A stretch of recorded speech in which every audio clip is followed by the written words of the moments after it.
뉴스 속으로. 이스라엘과 이란이 무력 충돌을 멈추기로 전격 합의했습니다. 트럼프 대통령은 자신이 중재 역할을 했음을 과시했지만은 그 후에도 양측의 공습이 이어지면서 불안한 휴전 상황이 연출되고 있습니다. 한편 트럼프 대통령은 오늘 아침 이스라엘과 이란 모두 휴전 합의를 위반했다라고 불만을 표하면서도 공격에 나선 이스라엘에게 강력하게 공개 경고를 주하고 휴전은 여전히 유지되고 있다라고 주장하고 있습니다. 자, 봉호식 기자. 안녕하십니까. 이스라엘이 휴전 합의 이후에 이란이 미사일을 쐈다라면서 군사 대응을 예고하고 있네요. 네, 이스라엘의 카츠 국방장관이 오늘 성명을 냈죠. 이란이 휴전 발효 후에 미사일을 발사했다. 그렇기 때문에 휴전 협정을 완전히 위반했다. 이렇게 주장했고요. 테헤란 중심부의 정권 목표물에 강력한 보복 타격을 이스라엘이 명령할 것이다. 이렇게 발표를 했는데 이스라엘 군대는 이란의 미사일을 탐지한 뒤에 요격 작전에 들어갔다. 이렇게 전하기도 했습니다. 그렇지만 자미르 이스라엘군 참모총장도 이런 경고를 했음에도 불구하고 트럼프 대통령이 강력하게 막아가지고 휴전 발효 몇 시간 만에 다시 터져나온 이 미사일 논란, 아직은 큰 문제 없이 휴전 협정이 이어지고 있는 형국으로 보입니다. 네, 저희가 모닝뉴스 일부 시간에도 전해드렸습니다만은 이란은 거기에 대해서 강력하게 부인하고 있습니다. 이란 측은 이스라엘의 주장에 대해서 터무니없다, 전혀 그런 미사일 관련 일이 없었다, 이렇게 전면 부인하고 있습니다. 이란 군의 성명을 보면 휴전에 합의한 이후에 우리는 이란 측에서는 이스라엘을 향해서 어떤 미사일도 쏜 적이 없다, 이렇게 얘기했고 이란 관영통신도 이스라엘 관련 보도가 허위라고 일축을 했습니다. 이스라엘의 주장이 조작된 허위 정보라고 규정을 하기까지 했는데요. 이러한 상반된 주장이 오가면서 진실 여부가 아직 명확히 드러나지는 않았지만 이 사건이 앞으로도 두 나라 간의 신뢰 구축이 상당히 어렵다는 점을 여실히 증명하고 있습니다. 그렇기 때문에 트럼프 대통령이 이에 앞서서 오늘 새벽을 기점으로 이란이 공격을 멈추고 이후에 12시간 뒤에 이스라엘도 공습을 멈추는 조건으로 두 나라 휴전을 발표한 바가 있죠. 그런데 이 발표 몇 시간 만에 다시 이란과 이스라엘 긴장 완화 시도가 벽에 부딪힌 셈이 되면서 긴장 상태가 커지긴 했지만 어쨌든 양국 간의 평화 프로세스 얼마나 취약한가, 이런 사실을 다시 한번 확인시켜준 셈입니다. 이스라엘은 휴전하고 싶지 않겠죠? 그렇겠죠. 그런 것 같습니다. 아무래도 이 트럼프 대통령의 압력 때문에 마지못해 합의는 했지만 이 이후의 행동을 보면 이스라엘 측은 평화협정 지키는 것을 달가워하지 않는 것이 거의 확실한 것 같습니다. 그러니까 이번에 완전히 이란을 밟아버리고 싶은 그러한 지금 이제 생각일 텐데, 네. 어쨌든 중재를 알선했던 트럼프 대통령의 위신이 조금 추락한 것이 아니냐, 이런 뭐 지적도 나오더라고요. 그렇습니다. 조금 전에도 말씀을 드렸습니다만 트럼프 대통령이 자랑스럽게 두 나라 간의 평화협정이 이루어졌다고 말하자마자 몇 시간 만에 이스라엘 측에서는 이란이 미사일을 쐈다, 이렇게 주장을 한 셈이죠. 그렇기 때문에 체면을 구긴 셈이 됐는데 그 실효성에 대한 의문은 물론 그전에도 계속 있었습니다. 트럼프 대통령은 과거 첫 번째 재임 시절에 중동에서 아브라함 협정을 통해서 이스라엘과 아랍 국가 간의 외교 정상화를 이끈 전력이 있습니다. 이를 자신의 외교적 업적으로 그 당시에도 홍보를 크게 했었는데 이번에 이란과 이스라엘 중재, 휴전 중재 역시 그 연장선상에서 트럼프 대통령의 외교 업적 쌓기로 해석이 되기 때문에 트럼프 대통령이 아주 민감한 반응을 보였습니다. 네, 트럼프 대통령은 굉장히 화가 났잖아요. 이스라엘, 이란 두 나라 다에 대해서. 예, 저희가 이제 뉴스 시간에 보도를 해드렸는데 그걸 다시 정리해 주시겠습니까? 이스라엘, 이란 모두 두 나라의 트럼프 대통령이 불만을 표출했습니다. 이스라엘도 이란도 내 맘에 들지 않는다, 이렇게 밝혔고요. 네덜란드에서 벌어지는 나토 정상회의 참석을 위해서 유럽으로 출발하기 직전에 기자들 앞에서 미국의 동맹국인 이스라엘 향해서 진정해야 된다, 이렇게 말하기도 했습니다. 트럼프 대통령은 솔직히 말해서 이스라엘이 먼저 많은 것을 이란에 퍼부었고 지금 단 하나의 로켓도 땅에 떨어지지 않았는데 그것을 위반이라고 주장하면서 다시 공격에 나선다는 것은 미국이 원하는 모습이 아니다. 그렇기 때문에 나도 이스라엘에 불만을 지니고 있다.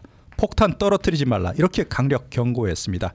그리고 트럼프 대통령은 기자들과의 질의응답 도중에 분노를 감추지 못한 채 이 F자로 시작하는 육두문자까지 써가면서 이 두 나라가 너무 그동안 오랫동안 싸워서 이제는 자신들이 뭘 하고 있는지도 모른다. 무슨 말인지 이해를 하겠냐? 이렇게 말한 뒤에 헬리콥터에 탑승을 했는데 이 트럼프의 욕설 그리고 그 강경한 목소리, 현장의 소리 들어보시겠습니다. There's one rocket that didn't land, that was shot, perhaps by mistake, that didn't land. I'm not happy about that. You know what? We basically have two countries that have been fighting so long and so hard that they don't know what the fuck they're doing. Do you understand that? 네, 이런 강경한 발언을 쏟아낸 트럼프 대통령은 앞으로 이스라엘이 이란을 더 공격하지 않을 것이다 이렇게 얘기했고요. 모든 전투 항공기도 회항을 할 것이고 이란의 우호적인 비행기 손인사를 이스라엘 측이 할 것이다. 아무도 다치지 않을 것이며 이 휴전 앞으로도 계속해서 발효된다. 이렇게 확언했습니다. 네.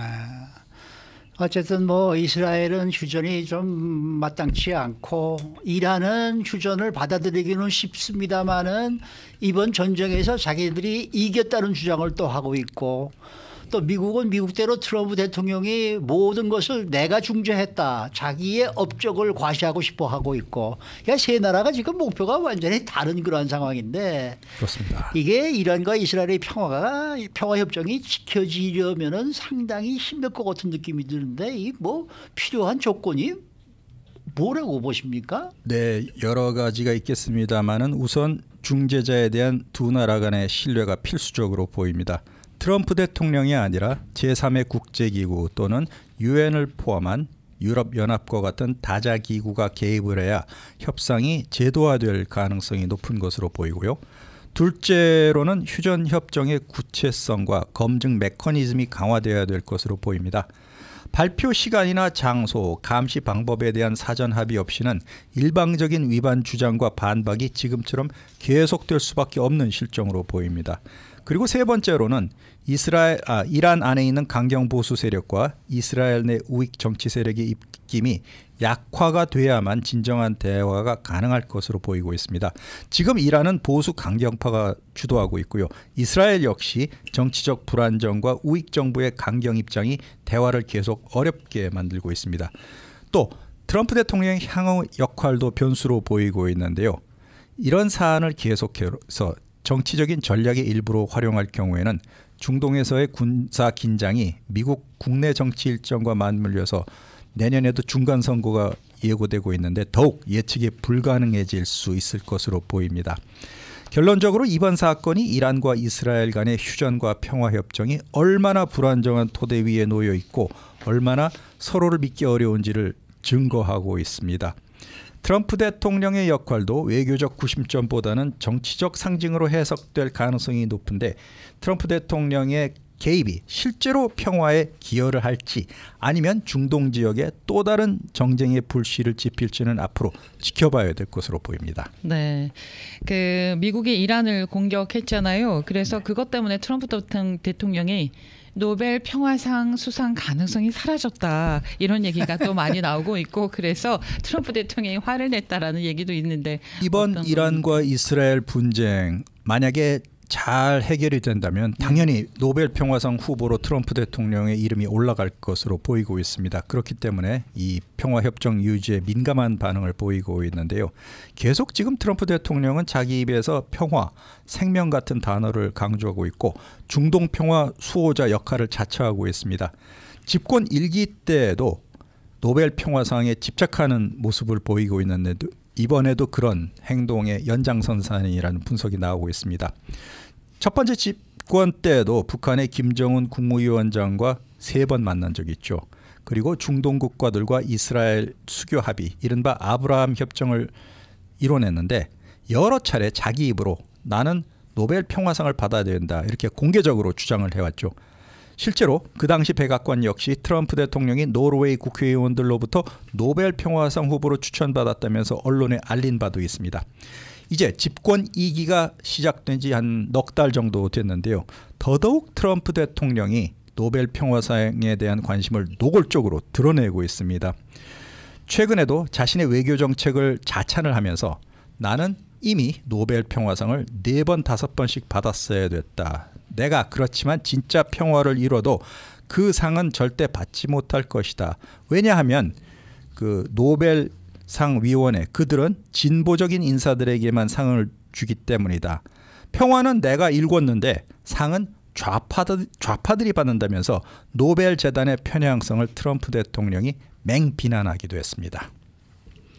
그러나 저러나 이란의 정말 뒤쪽에서 항상 같은 편이었던 러시아가 이번에는 정말 입을 꾹 다물고 아무 말도 못하고 있네요. 네, 그렇기 때문에 이란이 믿었던 러시아, 특히 블라디미르 푸틴 대통령이 침묵을 이어가는데 당혹감을 내심 감추지 못하고 있습니다. 지난 10년 동안 이란과 러시아는 미국 주도의 세계 질서를 타파하기 위해서 협력을 해왔습니다. 올해 초에도 블라디미르 푸틴 러시아 대통령과 이란 지도부가 모스크바에서 전략적 파트너십을 체결한 바가 있습니다. 양국 관계를 새로운 수준으로 격상을 시켰는데도 불구하고 막상 이스라엘과 미국이 이란의 핵시설을 타격한 이후에 러시아는 군사적인 지원도 없이 수사적인 발언만 이어가면서 실질적으로 이란에 아무 도움을 주지 않고 있습니다. 두 나라 간의 동맹이 실질적인 위기 상황에서 얼마나 허약한지를 전 세계에 노출했는데요. 푸틴 대통령은 어제도 모스크바에서 이란 특사를 접견하고 미국의 이란 핵시설 공습을 비난한 바가 있습니다. 그리고 러시아가 이란 국민을 돕기 위해 조치를 취하고 있는 중이다. 이렇게 밝히기는 했지만 구체적인 군사 지원 계획은 아예 언급이 없었습니다. 이란이 기대했던 방공 시스템 지원이나 군사력 억지력 제공과는 거리가 먼 단순한 정치적 메시지만 전했는데요. 푸틴은 이란의 인프라 보호를 위한 지원 요청에도 공식적으로 내가 들은 바가 없다면서 선을 긋기도 했습니다. 이란이 지금 자국의 방어망이 뚫리는 상황에서 실질적 지원이 간절한 상황인데 러시아로부터 받은 것은 외교적 수사가 전부입니다. 이런 입장에서 보면은 우크라이나 전쟁 초기에 러시아에 무인기, 포탄을 제공하면서 직접적인 군수 지원을 했던 이란 입장에서는 이번에 받은 대우가 일방적인 희생, 배신감까지 느낄 것으로 보입니다.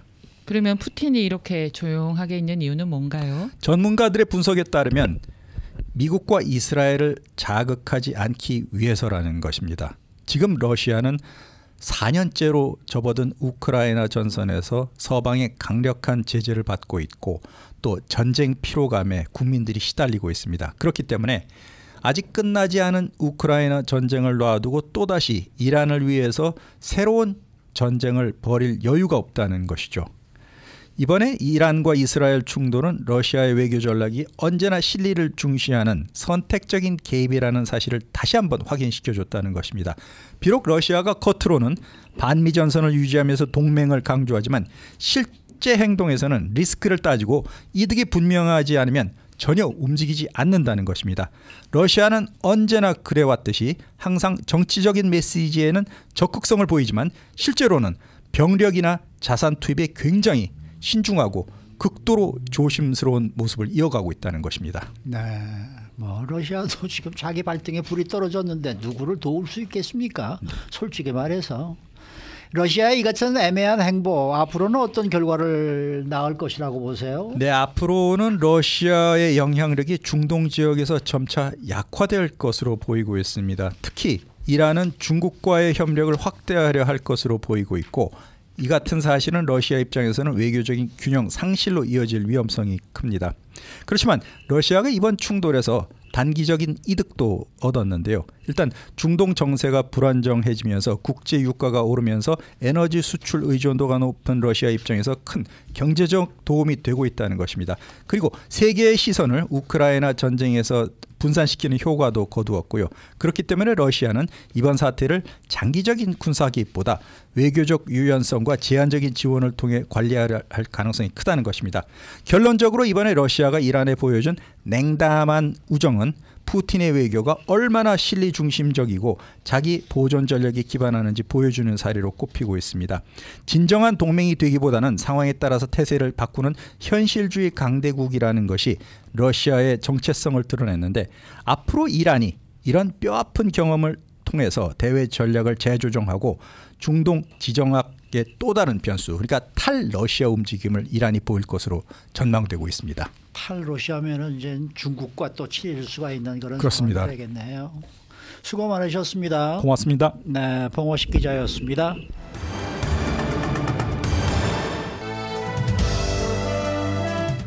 인사이드 아메리카. 트럼프 행정부가 LA 이민 단속 시위 대응을 명분으로 동원했던 주 방위군 일부를 리버사이드 카운티의 불법 마리화나 농장 단속에 투입한 사실이 드러났습니다. 이 논란이 일고 있네요. 또 이 캘리포니아 커뮤니티 칼리지 시스템이 1년에 120만 건이 넘는 허위 지원서와 수백만 달러에 달하는 재정 지원 사기로 몸살을 앓고 있습니다. 특히 저소득층 학생들을 지원하기 위한 재정 지원금이 가짜 학생들에게 도난당하는 일이 반복이 되면서 당국은 시스템 전면 개편과 함께 신청 단계부터의 차단 전략까지 모색 중이라는 소식입니다. 또 미국 전역에서 기온의 양극화가 뚜렷하게 나타나고 있는데 동부는 폭염에 주의가 요구되고 있는 반면 이쪽 서부는 해양성 기후의 영향 아래 비교적 평온한 날씨가 유지되고 있습니다. 자, 박현경 기자. 네, 안녕하십니까. 최근에 트럼프 행정부가 동원한 주 방위군이 LA가 아닌 다른 지역에 투입이 되면서 논란이 커지고 있다고요. 네, 그렇습니다. 트럼프 행정부가 LA 이민 단속 시위 대응을 이유로 동원한 주 방위군 일부가 실제로는 LA에서 100마일 이상 떨어진 리버사이드 카운티 코첼라밸리의 불법 마리화나 농장 급습 작전에 투입된 것으로 드러났습니다. 이 내용은 어제 연방 법원에 제출된 서류를 통해 확인됐습니다. 이건 어떤 작전이었고 또 얼마나 많은 인원이 동원된 겁니까?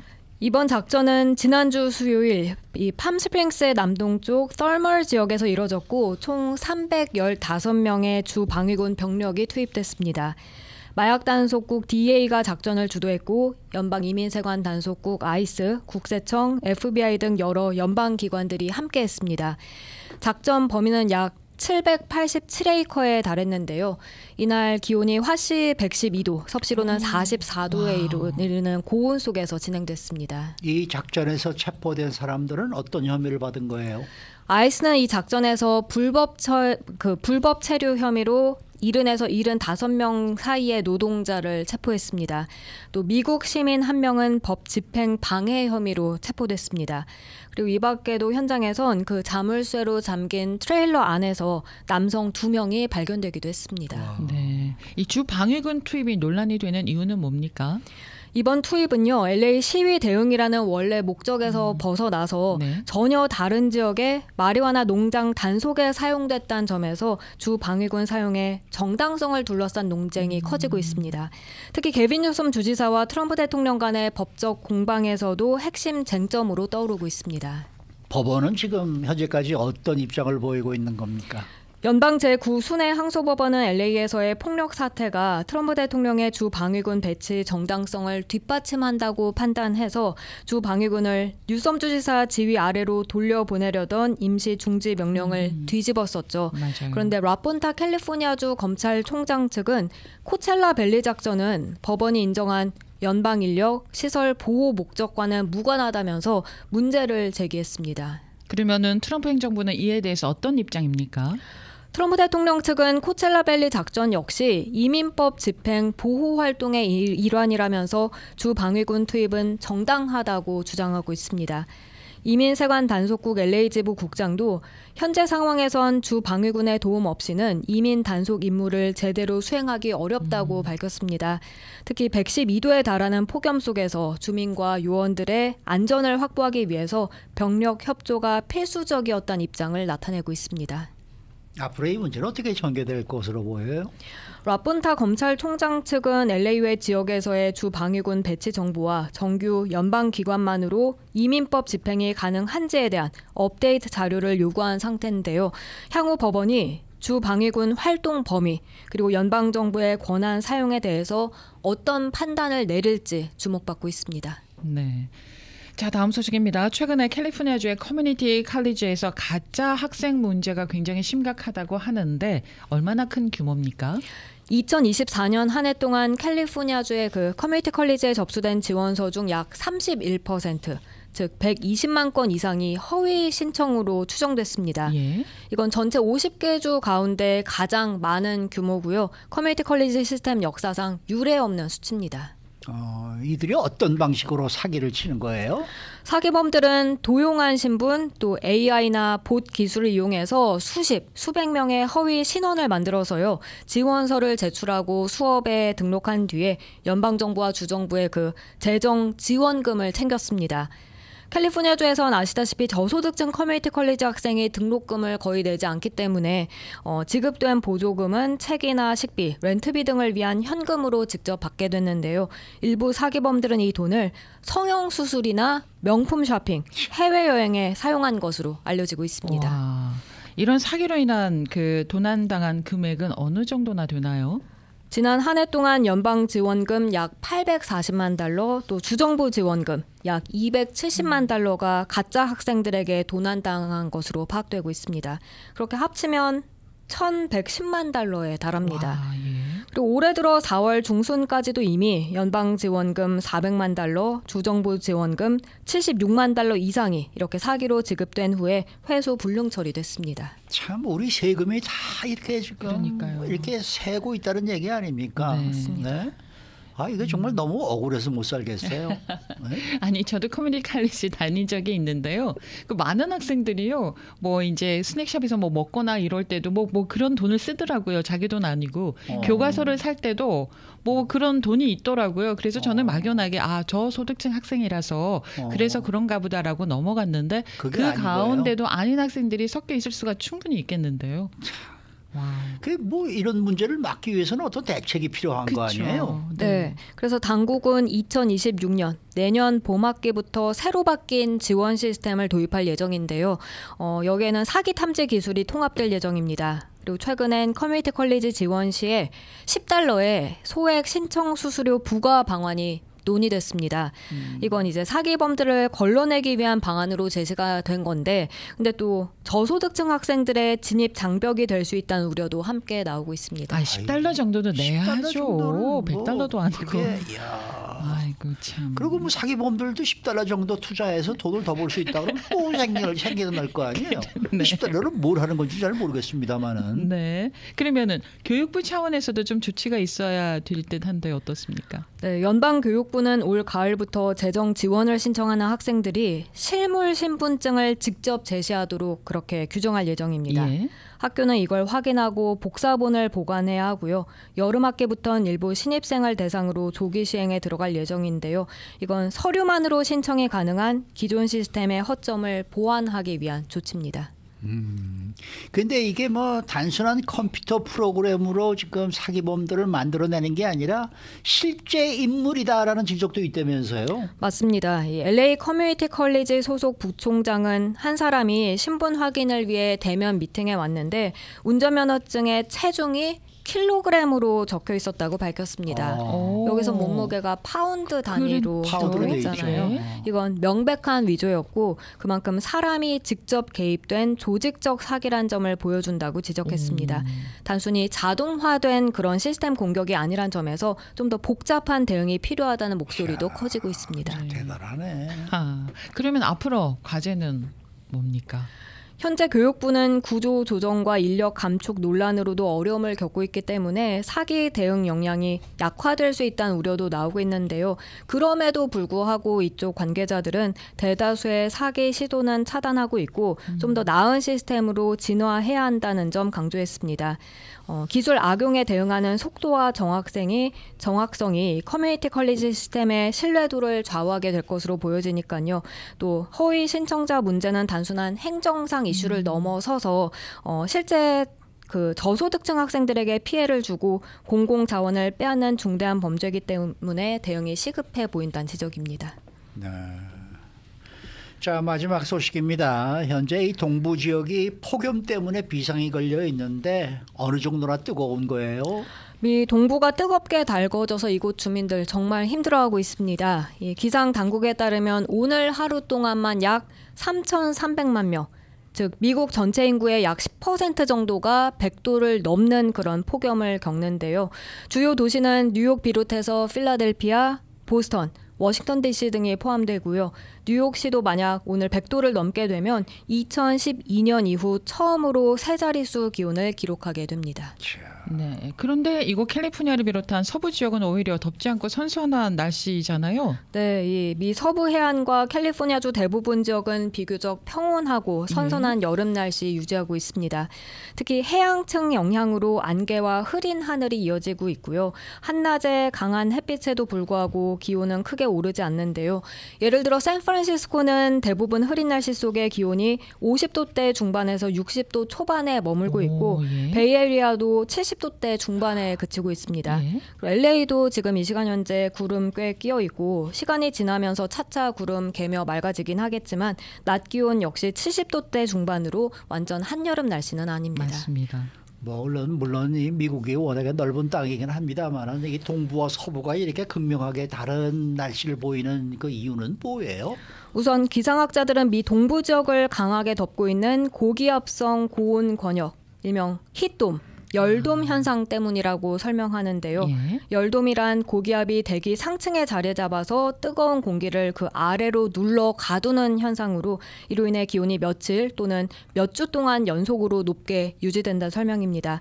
이렇게 동부에는 고기압 시스템이 형성되는 동안 또 미 서부 지역은 상대적으로 저기압성 기류, 즉 트로핑 패턴의 영향을 받고 있다고 합니다.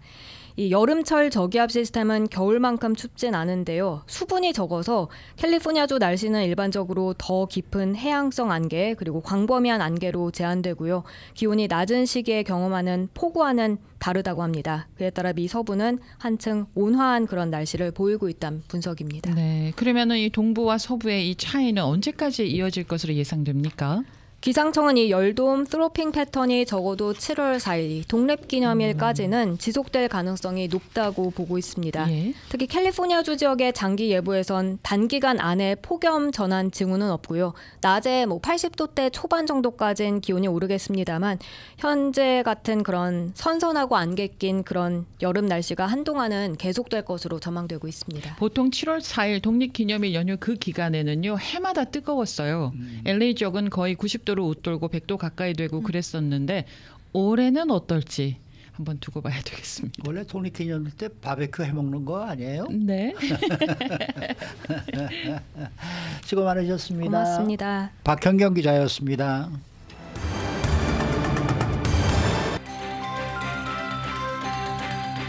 데일리 브리핑.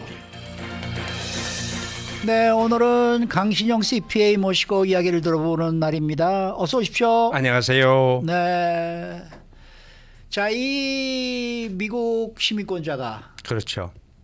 한국에 있는 부동산을 처분할 때 예. 소위 그 이 자본소득, 캐피털 게인 그렇죠. 이게 생기면은 미국에도 세금 보고를 해야 되는 거 아닙니까? 그렇죠. 맞습니다. 이게 상당히 복잡하다면서요. 근데 사실은 돈이 생겨서 세금 내는 건 행복하긴 하지만 아니 낼 때 좀 아깝잖아요. 근데 그것도 내가 미국에서 번 돈일 수도 있지만 한국에서 그 옛날에 그렇게 열심히 일해서 두고 온 재산 그것이 뭐 땅이 되든 건물이 되든 그런 것들이 천만다행으로 값이 많이 올라가지고 행복한 금덩어리가 됐단 말이에요. 네. 그러면 이제 미국에도 해야죠, 한국에도 해야죠. 만만치 않죠 세금. 아 한국에도 하고 미국에도 세금도 내야 되고 그렇죠. 근데 다 내야 되는 네. 거네요. 그럼 어느 정도라도 해요? 근데 이제 한국에서는 이제 그게 숏텀이냐 롱텀이냐 그럴 수도 있고 대부분은 뭐 롱텀 1년 이상 가지고 있었다고 전제해야죠. 롱텀은 언제부터 1년 이상. 1년 네, 이상. 대부분이 그렇다고 하고 두 번째는 그게 아파트냐 이제 그러면 그 주거지잖아요. 그렇죠? 네. 그러니까 조금 또 다르죠. 그게 또 있구나. 네. 그렇죠. 그래서 이제 그게 또 외국인이냐 아니냐 이제 영주권자들도 나는 아직 한국 시민권자야 이러는 분들 있잖아요, 그렇죠? 이제 그러는 분들에 또 따라서 다르고 그러니까 여러 가지 상황이 있는데 그 상황을 일반적으로 말씀드리긴 힘들지만 그 상황을 그들이 가지고 있는 입장을 세무 관계 전문가와 꼭 의논한 게 좋아요. 근데 그냥 쉽고 편하게 말하면 생각보다 많은 분들이 한국에 있는 부동산을 처분했을 때 생기는 문제를 이야기를 하는데 외국인으로서 시민권자죠. 네. 국적 이탈이 됐잖아요. 예. 그러면 보통 40%쯤 세금 내요. 40%? 한국에다가? 네. 그렇게 해서 한국에? 예, 1억에 샀어요. 근데 11억에 팔았어.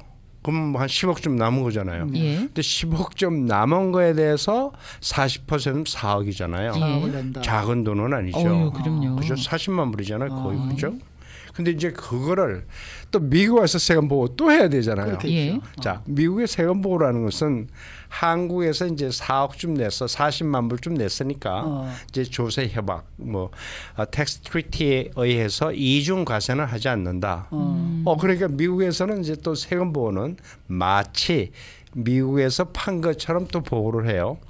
근데 이제 foreign tax credit, 네. 이제 우리가 외국에서 낸 세금에 대해서 크레딧을 받으니까 내지 않을 확률이 상당히 많이 있긴 해요. 보고는 하되 돈은 내지 않는 확률이 많다.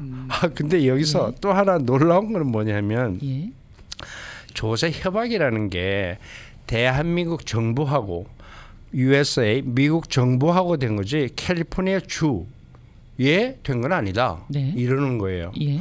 그래서 캘리포니아 주 정부에는 따로 세금을 내야 된다. 가만히 있어봐. 아니 나는 이중 과세해서 미국하고 한국이면 됐지. 뭐 캘리포니아 주에 또 내? 근데 캘리포니아 주에 세금 내는 건 만만치 않아요. 몇 퍼센트나 되나요? 맥시멈 13%예요. 13%. 주에다가 내는 네. 게. 그러면 10억 남았잖아, 그죠? 네. 그러면 13% 1억 3천 아니에요. 예. 거의 10만 불 세금 내는 거라고요. 근데 그 말이 10만 불이죠. certain age에 은퇴를 하고 한국에서 가지고 있던 그 부동산이 참 재수가 좋아서 재개발하잖아요. 네네. 재개발하면서 그때 돈 들어갔지만 예. 값이 많이 올랐다고요. 근데 은퇴를 하고 내가 들어오는 수입은 이제 뻔한데 근데 거기서 뭐 13% 내라? 좀 많죠. 자, 지금 시민권자에 한해서 이제 말씀하신 영주권자도 마찬가지예요. 마찬가지겠죠. 영주권자도요. 그러니까 미국의 납세자는 다 해당되죠. 근데 여기서 하나 더 관과해야 될 게 있는데 꼭 참고해야 될 게 있는데 예. 우리가 이제 미국의 그 오바마 대통령이 있을 때 소위 말해서 부자세라는 거 만들었어요. NIIT 뭐 Net Investment Income Tax다 그래가지고 부부가 25만 불보다 더 많이 번 돈. 아까 우리 예를 들어서 한 40만 불 남았다고 그랬잖아요. 네. 그럼 25%보다 더 많은 15만 불에 대해서는 또 3.8% 세금 또 내야 돼요.